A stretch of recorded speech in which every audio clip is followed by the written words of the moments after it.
రథ సప్తమిని వైభవంగా నిర్వహించాలి. 3 రోజుల పండుగను 3 తరాలు గుర్తుపెట్టుకోవాలి.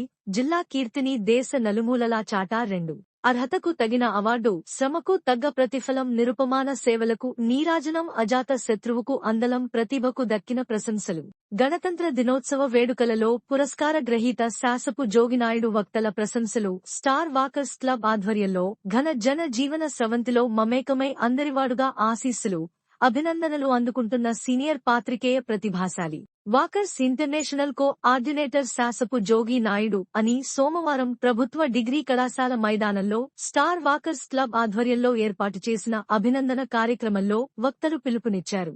నిన్న కేంద్ర ప్రభుత్వం ప్రకటించి అత్యున్నత పద్మ అవార్డ్స్ లో కళలలో తెలుగు పరిశ్రమ నుండి అన్ని రంగాలలో అద్భుత విజయాల సాధిస్తూ సేవ చేస్తున్న నట సేవా సింహ నందమూరి బాలయ్య బాబు గారికి పద్మభూషణ్ అవార్డు ప్రకటించడం జరిగిందని, ఆ శుభ సందర్భంగా సూర్యనమస్కారాలతో ఎన్నో లాభాలున్నాయి. శ్రీకాకుళం ఎమ్మెల్యే గొండు శంకర్, జిల్లా కలెక్టర్ స్వప్నిల్ దినకర్ అరసవల్లి ఆదిత్యుని ఆలయంలో సూర్యనమస్కారాలు చేసిన జిల్లా అధికార యంత్రాంగం, ఆరోగ్య ప్రదాత ప్రత్యక్ష నారాయణ అరసవల్లి శ్రీ సూర్యనారాయణ స్వామి రథ సప్తమి వేడుకలను అంగరంగ వైభవంగా నిర్వహించాలని ఎమ్మెల్యే గొండు శంకర్ పిలుపునిచ్చారు.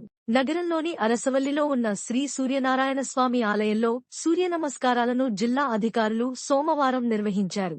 ఈ సందర్భంగా ఎమ్మెల్యే యోగాసనాలు, సూర్యనమస్కారాలు చేసి స్ఫూర్తిగా నిలిచారు. అనంతరం ఎమ్మెల్యే మాట్లాడుతూ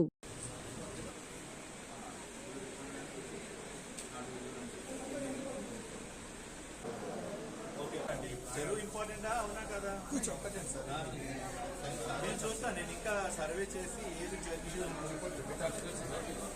ఏంటి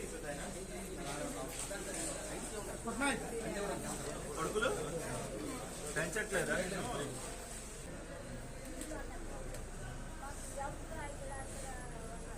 5 లక్షల అప్పు ఎవరు తీసుకున్నారు? ఈ అప్పు తీర్చడానికి ఇప్పుడు మీ పిల్లలు చూడండి.